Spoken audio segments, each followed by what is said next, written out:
ಬಿಕ್ಲು ಶಿವ ಕೊಲೆ ಕೇಸ್ನಲ್ಲಿ ಭೈರತಿ ಬಸವರಾಜು ಈಗಾಗಲೇ ಅರೆಸ್ಟ್ ಆಗಿದ್ದಾರೆ. ಭೈರತಿ ಬಸವರಾಜು ಅವರಿಗೆ ರಾತ್ರಿ ಇಡೀ ಸಿಐಡಿಯಿಂದ ವಿಚಾರಣೆ ನಡೆಯುತ್ತೆ. ರಾತ್ರಿಯೇ ಅರೆಸ್ಟ್ ಪ್ರಕ್ರಿಯೆ ಪೂರ್ಣಗೊಳಿಸುತ್ತಾರೆ ಸಿಐಡಿ ಅಧಿಕಾರಿಗಳು.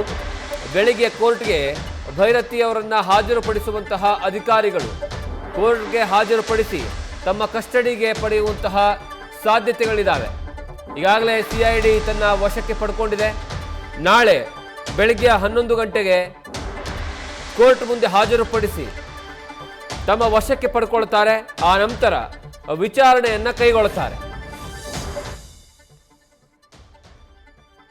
ನೀವು ನೋಡ್ತಾ ಇದ್ರಲ್ಲ ದೃಶ್ಯಾವಳಿಗಳಲ್ಲಿ, ಈಗಾಗಲೇ ಸಿಐಡಿ ಕಚೇರಿಗೆ ಕರ್ಕೊಂಡ್ಬರ್ತಾ ಇರುವಂತಹ ದೃಶ್ಯಾವಳಿಗಳು ಒಂದು ಕಡೆಗೆ, ಮತ್ತೊಂದು ಕಡೆಗೆ ಭೈರತಿ ಬಸವರಾಜ್ ಅವರನ್ನ ಕೆಂಪೇಗೌಡ ವಿಮಾನ ನಿಲ್ದಾಣದಲ್ಲಿ ತಮ್ಮ ವಶಕ್ಕೆ ಪಡ್ಕೊಳ್ಳುವಂತಹ ಪೊಲೀಸರು ಅದಾದ ಮೇಲೆ ಸಿಐಡಿಗೆ ಹಸ್ತಾಂತರವನ್ನು ಮಾಡ್ತಾರೆ. ಭೈರತಿ ಬಸವರಾಜು ಅವರಿಗೆ ಇವತ್ತು ರಾತ್ರಿ ಇಡೀ ವಿಚಾರಣೆಯ ಭಾಗವಾಗಿ ಸಂಪೂರ್ಣ ಮಾಹಿತಿಯನ್ನು ಕಲೆ ಹಾಕುವಂತಹ ಕೆಲಸವನ್ನು ಮಾಡ್ತಾರೆ ಕೊಲೆಗೆ ಸಂಬಂಧಪಟ್ಟ ಹಾಗೆ. ಜೊತೆಗೆ ಇವತ್ತು ರಾತ್ರಿ ಸಿಐಡಿ ಕಚೇರಿಯಲ್ಲೇ ಭೈರತಿ ಬಸವರಾಜ್ ಅವರು ಇರಲಿದ್ದಾರೆ.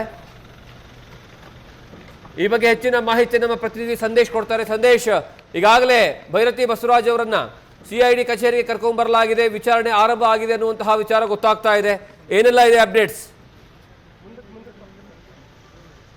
ಸತೀಶ್, ಈಗಾಗಲೇ ಭೈರತಿ ಬಸವರಾಜ್ ಅವರನ್ನ ಸಿಐಡಿ ಕಚೇರಿ ಒಳಗೆ ಕರೆದುಕೊಂಡು ಹೋಗಿ ವಿಚಾರಣೆಯನ್ನ ಮಾಡ್ತಾ ಇದ್ದಾರೆ. ಬಿಕಾಸ್ ಈಗ ನಾಳೆಗೆ ಏನು ಅವ್ರನ್ನ ಜನಪ್ರತಿನಿಧಿಗಳ ವಿಶೇಷ ನ್ಯಾಯಾಲಯಕ್ಕೆ ಹಾಜರುಪಡಿಸಬೇಕು. ಆ ಕಾರಣಕ್ಕಾಗಿ ಅವರ ವಿಚಾರಣೆ ನಡೆಸಿ ಮಾಹಿತಿಯನ್ನ ಪಡ್ಕೊಳ್ತಾ ಇದ್ದಾರೆ. ಜೊತೆಗೆ ಪ್ರಮುಖವಾಗಿರುವಂತದ್ದು ಅವರ ಒಂದು ಸ್ಟೇಟ್ಮೆಂಟ್ ಏನಿದೆ, ಆ ಸ್ಟೇಟ್ಮೆಂಟ್ ಅನ್ನ ಮಾಡಿಕೊಂಡು ಅದಾದ ನಂತರವೇ ರಿಮಾಂಡ್ ಅರ್ಜಿಯನ್ನ ರೆಡಿ ಮಾಡ್ಕೊಳ್ತಾರೆ. ರಿಮಾಂಡ್ ಅರ್ಜಿಯನ್ನ ರೆಡಿ ಮಾಡಿ ಕೋರ್ಟ್ಗೆ ಪ್ರೆಸೆಂಟ್ ಮಾಡುವಂತ ಸಂದರ್ಭದಲ್ಲಿ, ಅಂದ್ರೆ ಭೈರತಿ ಬಸವರಾಜ್ ಅವರನ್ನ ಹಾಜರುಪಡಿಸಿದಂತ ಸಂದರ್ಭದಲ್ಲಿ ಯಾವ ಕಾರಣಕ್ಕೆ ನಾವು ಅರೆಸ್ಟ್ ಮಾಡಿದ್ದೇವೆ, ಜೊತೆಗೆ ನಮ್ಗೆ ಯಾವ ಕಾರಣಕ್ಕಾಗಿ ಕಸ್ಟಡಿಗೆ ಬೇಕು ಅನ್ನೋದನ್ನ ಮೆನ್ಷನ್ ಮಾಡ್ಬೇಕಾಗತ್ತೆ. ಅದನ್ನ ಮೆನ್ಷನ್ ಮಾಡ್ಬೇಕು ಅಂದ್ರೆ ಇವರ ವಿಚಾರಣೆ ಮಸ್ಟ್ ಆಗುತ್ತೆ. ಹಾಗಾಗಿ ಈಗಾಗಲೇ ವಿಚಾರಣೆಯನ್ನ SIT ಅಧಿಕಾರಿಗಳು ಕೂಡ ಆರಂಭಿಸಿದ್ದಾರೆ. ಅದರಲ್ಲಿ ಪ್ರಮುಖವಾಗಿ ಬಿಕ್ಲು ಶಿವ ಕೊಲೆಯಲ್ಲಿ ನಿಮ್ಮ ಪಾತ್ರ ಏನು ಅನ್ನೋದನ್ನ ಮೊದಲಿಗೆ ಪ್ರಶ್ನೆ ಮಾಡಿದ್ದಾರೆ. ಬಿಕಾಸ್ ಅವರ ವಾಲಂಟರಿ ಸ್ಟೇಟ್ಮೆಂಟ್ ಅನ್ನ ಕೂಡ ತೆಗೆದುಕೊಳ್ಬೇಕಾಗತ್ತೆ. ಆ ಹಿನ್ನೆಲೆಯಲ್ಲಿ ನಿಮ್ಮ ಪಾತ್ರ ಏನು, ನಿಮ್ಮ ಪಾತ್ರ ಇದ್ರೆ ಯಾವ ಪಾತ್ರ ನೀವು ಮಾಡಿದ್ದೀರಾ, ಅಂದ್ರೆ ಇಲ್ಲಿ ಪ್ರಮುಖವಾಗಿರುವಂತದ್ದು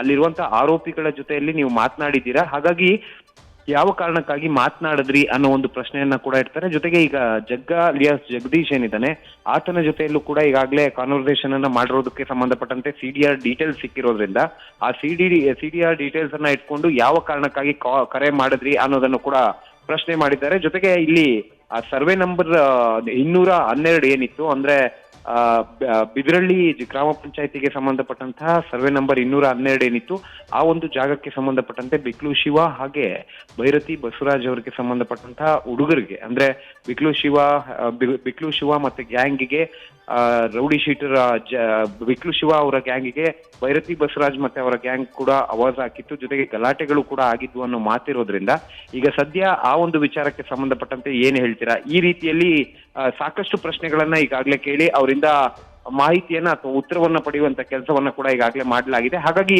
ನಾಳೆ ಬೆಳಗ್ಗೆ ಒಳಗೆ ರಿಮಾಂಡ್ ಅರ್ಜಿಯನ್ನ ತಯಾರು ಮಾಡಬೇಕು. ಹಾಗಾಗಿ ಇವತ್ತು ರಾತ್ರಿ 1 ಗಂಟೆವರೆಗೂ ಕೂಡ ಅವರ ವಿಚಾರಣೆ ಮಾಡೋದಕ್ಕೆ ಈಗಾಗಲೇ SIT ಅಧಿಕಾರಿಗಳು ಮುಂದಾಗಿರುವಂತದ್ದು. ಜಗದೀಶ್, ಥ್ಯಾಂಕ್ ಯು ಸಂದೇಶ್ ನಿಮ್ಮೆಲ್ಲ ಮಾಹಿತಿಗಾಗಿ.